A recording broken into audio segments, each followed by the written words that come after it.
With the win over the Sixers, the Bucks have completed a 4-0 homestand. What are the biggest takeaways from this homestand? And we're halfway through the season. How are those Bucks looking? We're going to talk about that and the game against the Sixers after this.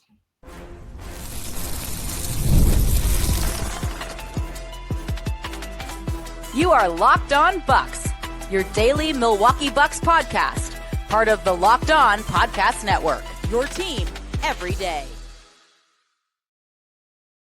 What it do? Welcome to Locked On Bucks, part of the Locked On Podcast Network, your team every day.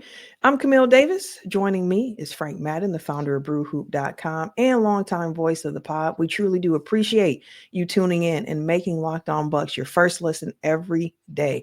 We are free and available wherever you get your podcast, as well as on YouTube, and you can find us in newsletter form. So head over to lockedondaily.com, sign up for that Milwaukee Bucks newsletter, and you will get Bucks news plus league news in your inbox daily. So make sure you head over to lockedondaily.com to get started there.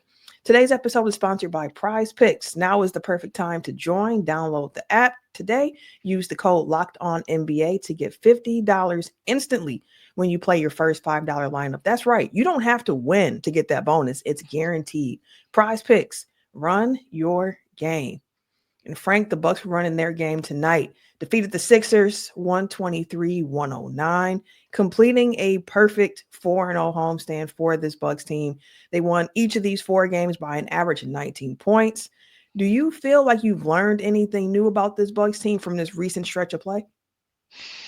It's a good question. I think getting to the halfway point, you look at them at 24-17. So, you double it. Okay, they're on pace for about a 48 win season. Certainly coming into the year, I think everybody was hoping for 50 plus wins. So it's kind of, it's all a bit relative, right? I think the vibes have been greatly improved over the last, couple months here, in large part just because of how bad the start of the season was. And I think what we saw during so much of even the improved play was they still weren't convincingly beating a lot of teams. And so to me, that was probably the main thing out of the 4 games here. You had 2 games against, teams that in Sacramento and Orlando. Sacramento's case had been on a hot streak. Orlando, regardless of which version of the Magic we see, they've obviously been just a tough out, a really tough, hard-nosed team that had given the Bucks problems in the prior 2 wins that they had against them. So just like taking those first 2 games were hard, and then I think the last 2, obviously Toronto and this version of the Sixers, obviously these are kind of more banana peel games where you're just like, all right, just don't screw up. Exactly, don't stumble. So I think to come away from these 4 games and having won all of them while being in control for I don't know were there 2 wire to wires in there maybe, and even this one again, start of the second quarter tonight against Philly, Giannis goes out. They were up 9, and I don't know what the run was, but like 15-2 runners. Yeah, the 15-2 run is like, oh, seriously, guys. But then Giannis comes in, Chris is in there, addition. By halftime, they're up 9, and the third quarter again, it was kind of like not super convincing, but they pull away in the end. And Philly, shot a solid number from 3. It was a pretty even shooting game, which we often talk about. When you can win in the end pretty convincingly on the scoreboard without needing a huge advantage from 3-point range, that means that you were the better team and everything. So I think that's something that we saw throughout this homestand was the Bucks were consistently the better team, and they didn't need any bad losses to get a wake-up call or even have really a close game in the end. So did we learn anything about the Bucks in the grand scheme of the universe? Probably not. I think this was more about reinforcing what we were hoping that we were starting to see from them, over the past couple months. And I don't know. I feel like we've heard Giannis and Dame talk a lot about needing focus and not having letdowns, blah blah blah. And to me, it's kind of like, I don't know. It's a lot of talk until you just go out and just keep doing it night in and night out. And to their credit, that's what they did over this 4-game homestand. They showed up. They maybe weren't perfect in all 4 games, but they won ultimately pretty easily in all of them. And a couple of those obviously were pretty important wins that, weren't gimmies, especially what we had seen from, the Kings and Magic previously. So, I think Dame and Giannis playing well, looking a lot improved from the way that they had been looking, coming off the illness. I think Chris Middleton, the production, again tonight was encouraging. And overall, they go into the kind of halfway mark on an upswing, which again, they're going to get a little bit more of a test here over the next couple of weeks than they had previously. So we're heading back into kind of measuring stick territory in some of these games moving forward, which ultimately probably we will learn a little bit more from. Couldn't agree more. And for me, coming into this homestand, it was right after that terrible loss to the Knicks, where they just looked like, golly, not the team that we have been seeing over the last few years, but like they were putting it together. They just got outplayed in New York. They got embarrassed in New York. So coming back home was like, well, how do you set the tone? Because as you mentioned, the first game of this homestand was against the Kings, a Kings team that's been really hot. So to see them come in, take care of business, and continue to do so throughout the entire homestand was like very encouraging to me. I mean, they're 7-3 over their last 10. 2 of those losses, though, the Nets in Milwaukee, the Bulls in Chicago, plus again that Knicks debacle. So seeing them get these wins over some teams where you're like, they're not good teams. These are teams that are playing for the lottery, and like the Raptors, where it's like, take care of business, to see them do that. Even against these zombie Sixers who, to their credit, they played really hard tonight, not having a host full of their players. No Embiid, no Drummond, no Yabusele, no Paul George, no Kyle Lowry, no Caleb Martin, no KJ Martin. Like no Jared McCain. Like this Sixers team is really a zombie team. And they came out and they played really hard behind Tyrese Maxey. So to see the Bucks slip a little bit in that second quarter, find a way to pull it back, slip a little bit in the third, find a way to pull it back, and then close in the fourth, I thought was really encouraging. A big part of why they were able to do that was behind the strength of what Giannis did to start the game, the consistency throughout, and then Dame really turning up in the fourth quarter. You mentioned Chris Middleton. I thought that he had some big impact plays as well with his play coming off the bench for the team and what he's able to do as that backup point guard, that secondary ball handler. So let's talk more about those guys after this. Basketball season is heating up. There's no better way to get real money action while watching your favorite NBA stars than with PrizePicks. So whether you're a diehard fan or you just love some friendly competition, PrizePicks makes it fun and easy to turn your basketball knowledge into cash. So here's how it works. You pick more or less than on at least 2 different player projections, and you have a shot to win up to 1,000 times your cash. You think LeBron's going to drop 30? You think that Dame might shoot at least 8 3-pointers? PrizePicks lets you make your predictions and put your money where your mouth is in just 60 seconds. I've been using PrizePicks throughout this season, and I'll tell you, I'm a fan. I'm hooked, especially with PrizePicks' flex play option. Because with that flex play, even if one of my picks doesn't hit, I can still double my money. Plus, once I hit, I get my money fast, as quickly as 15 minutes in some cases. And that's, for me, the best way to keep me in the game and to keep me excited about it. And now is the perfect time to join. So download the app today.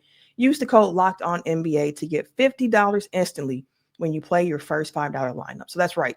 No need to win to get that bonus. It's guaranteed. PrizePicks. Run your game.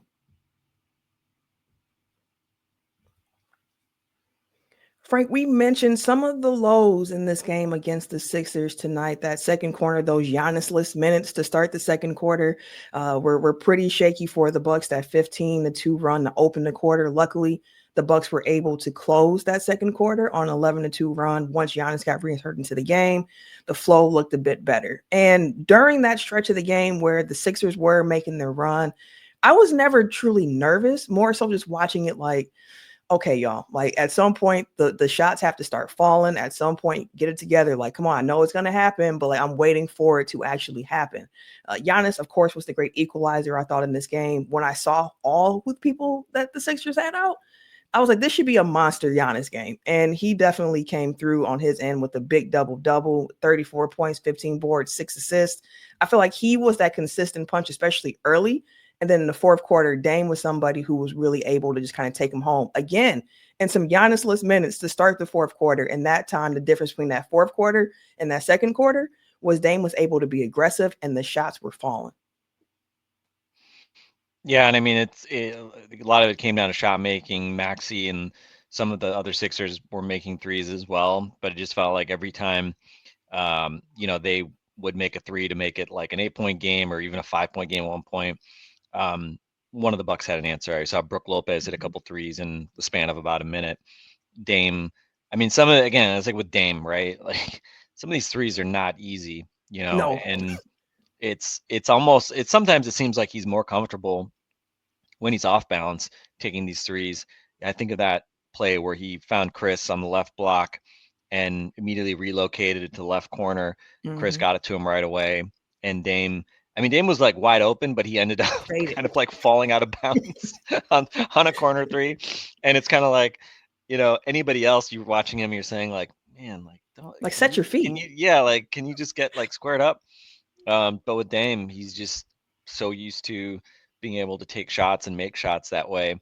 And so, yeah, I thought he was, kind of subdued, or it wasn't like he had a game where he was missing tons of shots necessarily, but kind of was picking his spots a little bit. And, I think Maxey's a guy. Maxey's interesting because, I felt last year, Maxey kind of the perception of him having this breakout. I think there was a sense of like, oh, Maxey's like past Dame.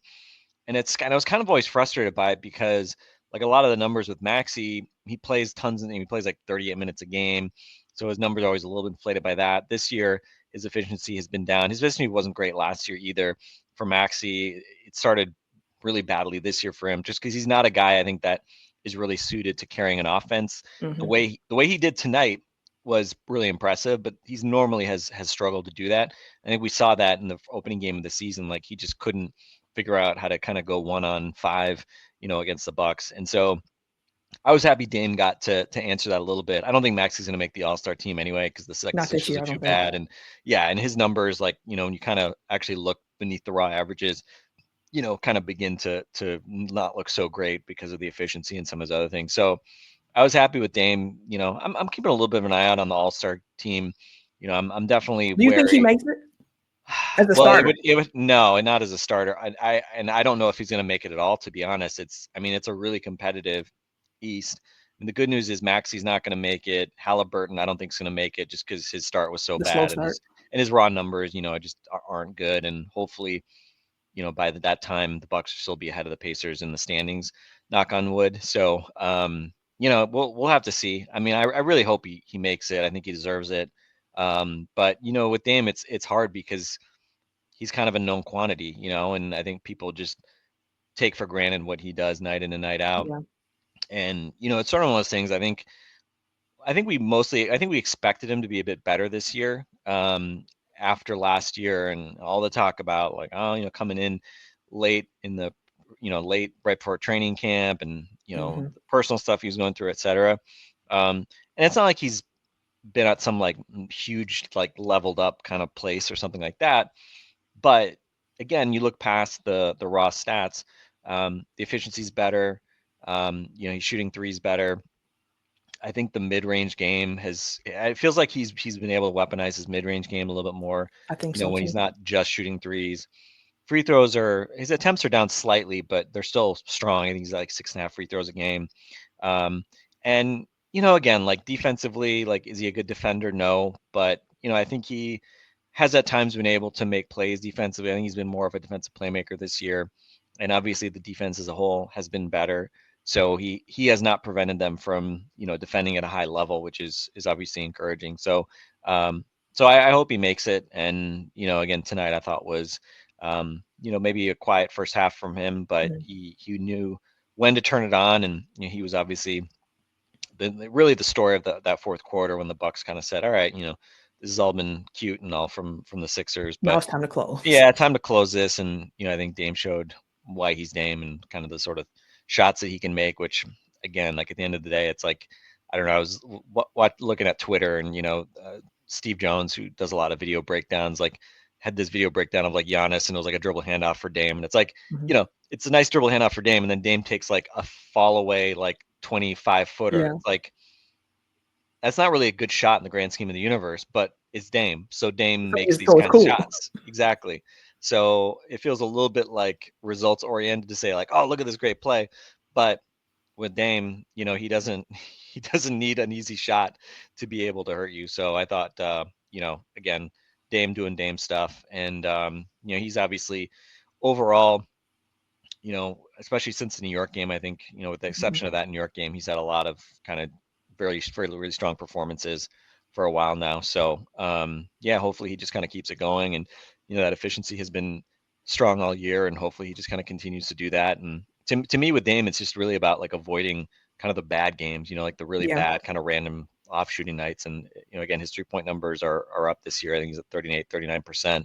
And in this last stretch, he was like 21 of his last 39 or something like that from three coming into this game. So he's been shooting it really well. And hey, just keep doing that. Keep shooting 50% from three, Dame. We're here for that. Easier. Yeah, exactly. Easier.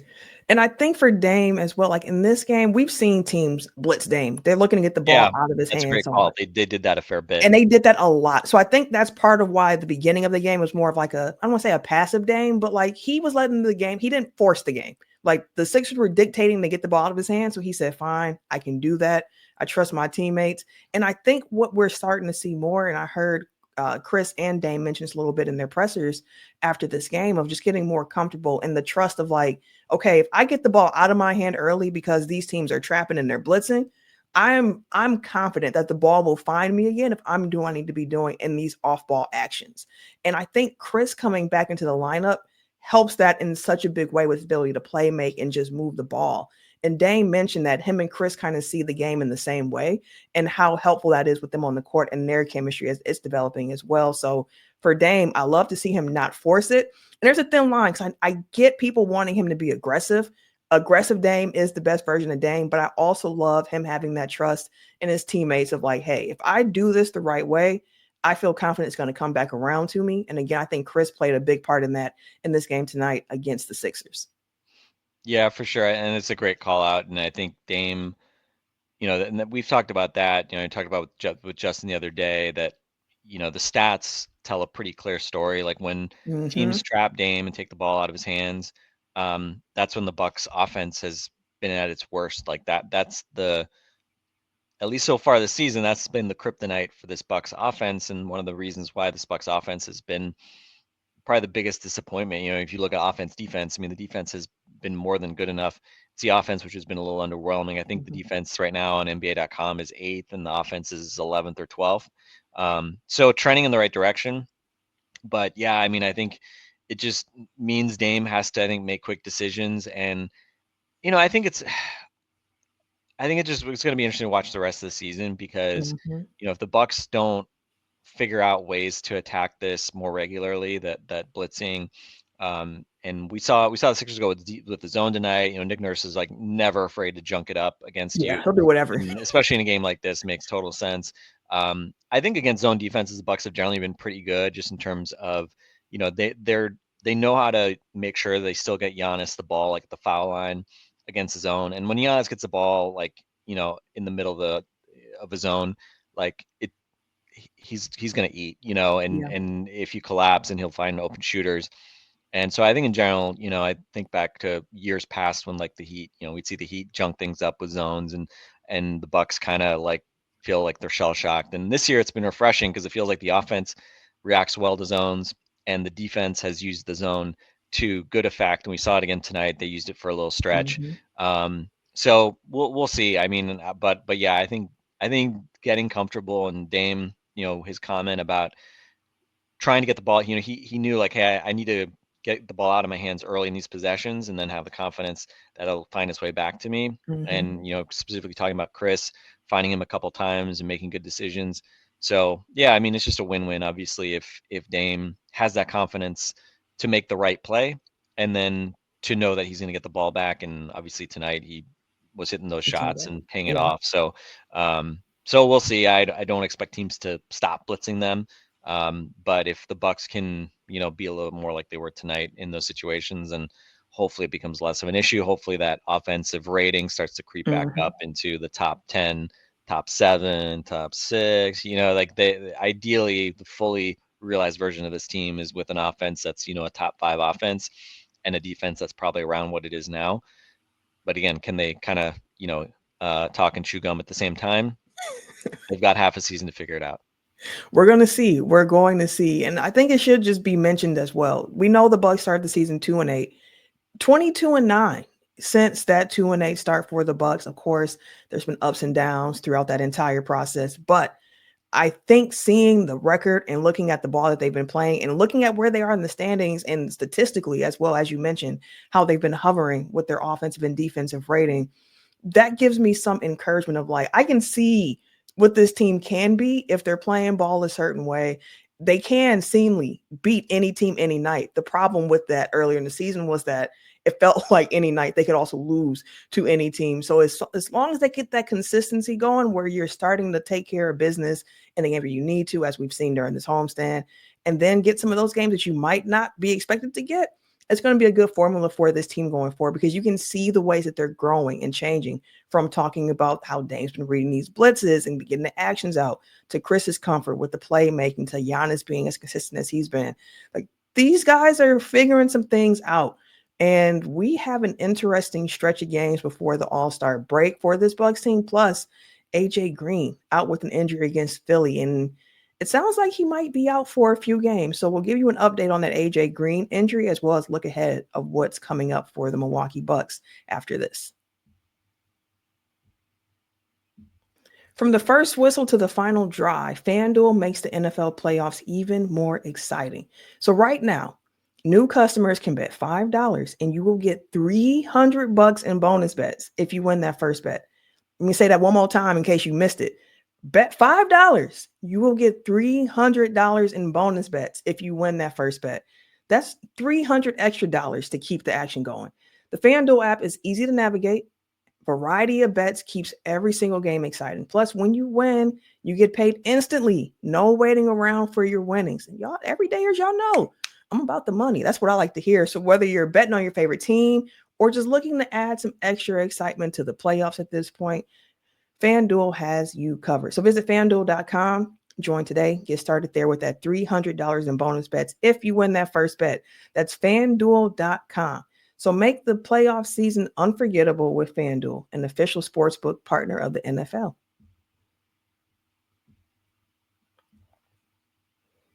So Frank, All-Star break is on the horizon. We've mentioned that the Bucks are 41 games into the season at this point. All-Star break is on the horizon. 9 of the next 13 games for the Bucks are going to be on the road. So the schedule should be a little bit more difficult. They're going to have a lot of games leading up until that All-Star break. And on top of that, AJ Green didn't play tonight against the Sixers. It was revealed that he had a quad strain. And before the game, Doc Rivers said that he did not have a timeline for AJ Green's return, mentioning that quad strains can be tricky.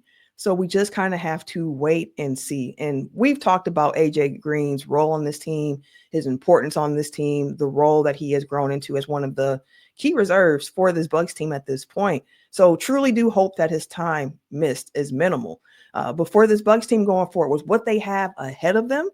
And, just trying to get to the All-Star break and doing it, a part of it without AJ Green is going to be a little bit difficult, but I'm really interested to see what other guys in the lineup get more opportunity. I wanted to see how much more Ryan Rollins we get because, I've been really enjoying his play, but also with the understanding that, he's a two-way guy. So his amount of times that you can have him on that court is getting more and more limited with each game that he's out there. But as they head into this stretch here, Frank, heading into All-Star break, how are you feeling about what the Bucks have ahead of them and how they can navigate that if AJ Green misses some time? You're on mute. Sorry about that. Yeah, I mean, look, I don't think any opponent of the Bucks is going to feel bad for them if their biggest absence right now is AJ Green, right? In the grand scheme of, injuries, like if, as good as AJ's been, look, I've made the case for why AJ in my book probably should be starting in Ajax's place. And, we look at the, lineup numbers and the on-off numbers. Ajax or AJ Green has been kind of the key ingredient seemingly in all of the lineups that have worked really well for the Bucks this year. So I think absolutely, like, it sucks that he's missing games. And we'll see. I mean, he's not old, so hopefully, it's something that he can recover from relatively quickly. I don't even, Camille, I don't even remember this happening. Me Like, either, because he was just so playing through it. So I yeah, don't know. so I Yeah. mean, it's sort of those things like hopefully the mere fact that it kind of seemingly randomly popped up.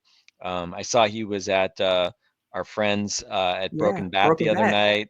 night, serving up beer. His what is Green Light Cream Ale? I believe so. You know, got Dairy Bird's gotta have the cream ale. So hopefully he didn't strain his quad serving up drinks the other night. But yeah, so I mean, hopefully this is like a game or two type thing. Optimistically, we'll see. You Mhm. just never know.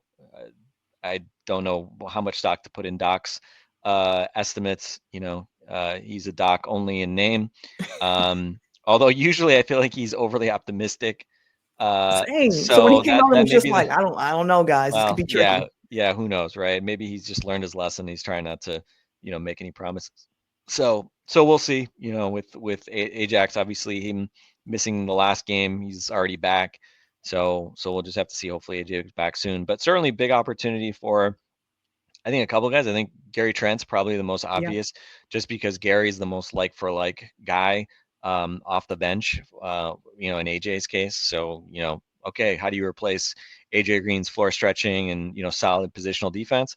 Well, Gary Trent's like the most obvious guy to give you those minutes in his place. Tonight we saw Gary get 23 minutes, hit a couple threes, 6 points. Not certainly a big night. Obviously, I think he's turned it around largely since his early season struggles and losing his Mhm. starting spot. But definitely an opportunity for him. And then I think honestly, Andre Jackson. I mean, even though Andre is Yeah. starting, we see him frequently being taken out of games early in third quarters. And the team, kind of, I think Doc kind of realizing like, yeah, certain teams, like it's just hard to hide him offensively. But I thought tonight was a solid effort from him.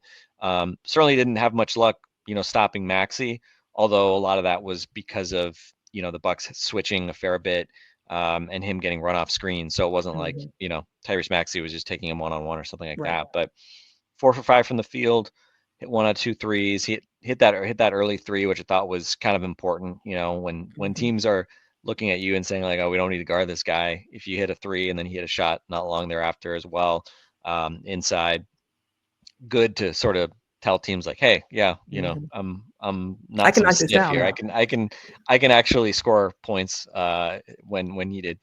So yeah, I thought he was a solid night. 20 minutes for him tonight, and so we'll kind of see how that goes. Rollins had 15 minutes, 7 points, plus 15 in that time. Did have 4 fouls in that time, but Rollins is a guy who I would say is kind of the safer option than Andre, just because of the two-way dimension that Mhm. Rollins brings. Just he's not bad at anything really, right? Like maybe he's not as good or as big defensively as Andre is. He isn't gonna leap around and create second chances Right. on offensive rebounds necessarily the way Andre will, but I think he's just rock solid both ways, and I certainly hope to see him. And again, two-way guys, 50-game limit. Mhm. So as you said, the talk will be ticking on him, and so here with the trade deadline coming up in early February. Obviously, I don't know if you want to look if you have it in front of you, Camille, but maybe it's not early, maybe it's mid-February. But yeah, as that gets closer, obviously we're going to talk a lot about what the Bucks may or may not do in terms of Yeah. trades. February 6th. Yeah, okay, February 6th. So still early February. So it's coming up pretty quick here for us, Mhm. a little more than 2 weeks, not even 3 weeks out. So certainly Ryan Rollins. I don't think Ryan Rollins is getting traded, but he's one of those guys who may be very directly impacted if the Bucks do make a trade. I think the Bucks would be well served to try to, basically lose one contract, whether it's, you know, Mhm. Marjon Beauchamp or DeLon Wright. But if they can get off one of those guys and create another, an open 15th roster spot, then certainly Rollins is a guy that you would look at as a guy that could jump into those minutes. And I thought Van Fias, who of course runs Brew Hoop now, my friend Van, I got to hang out with Van at Broken Bat for the first time last year when we did the live pod. Yeah. Van talked to Rollins in Chicago because Van's down in Illinois and he covered the Bucks game against the Bulls. So he was doing an interview with him, and it was kind of interesting. I hadn't really thought about this, but Van pointed out it's like I mean, he may need surgery, right? Like with this Yeah. shoulder injury that kept him out a while. And he's in an interesting spot because he's kind of like playing through this, seems to be okay. Although when he gets hit, sounds like it's, He kind of, winces, you can see it. yeah, he kind of feels it a bit more. And so, but for him, you can kind of understand it, right? I mean, if he gets surgery and he's going into the summer, free agent, we'll see what happens, right? I think at this point, the Bucks, would happily sign him to a real deal.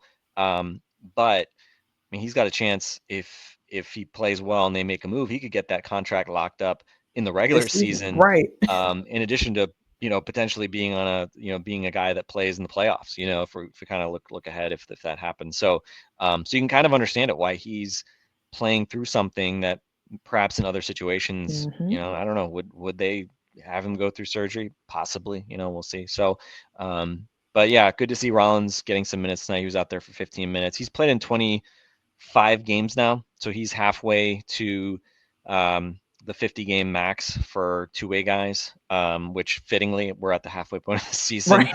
But he's obviously been playing a lot more of late, right? Didn't play a lot early in the season, so so he's a guy that I think certainly could also benefit here. However long that AJ might be out. So I think Ajax, certainly he'll keep starting in AJ's absence since he was starting anyway. And then Gary Trent, yeah, certainly an opening for him to remind us, why everybody was so excited about him joining over the summer when he did, and why he was the kind of obvious guy to start the season in the starting five. So, so yeah, I mean, again, AJ's been one of those guys. Lineups have just worked really well with him. So I think we can appreciate that it's a loss to not have him. But certainly probably that most teams we're going to see go up against the Bucks, they're probably going to have more injuries. And again, knock on wood that the rest of these guys, all the wood y'all can find, knock on it right now. exactly. Because we don't want to take for granted the fact that you've got your kind of core group here healthy right now, which has been very rare, right? What's it been like 12 or 13 games or something stupid like that the Bucks regulars, maybe 15 games that Chris, Giannis, Dame have played together under Doc Rivers. It's been far too few games. So again, just fingers crossed that those guys stay healthy and that the rest of the group, including AJ, is back on the floor soon too. Yeah, absolutely. And the Bucks take the floor again on Wednesday in New Orleans against the Pelicans. Make sure you guys keep it locked into Locked On Bucks. We'll, of course, be previewing that game and have some more episodes for you throughout the week, Monday through Friday. As a reminder, if you have not yet already, sign up for the Milwaukee Bucks Locked On Bucks newsletter at lockedondaily.com. And for Frank and myself, we'll catch you guys later. Take care.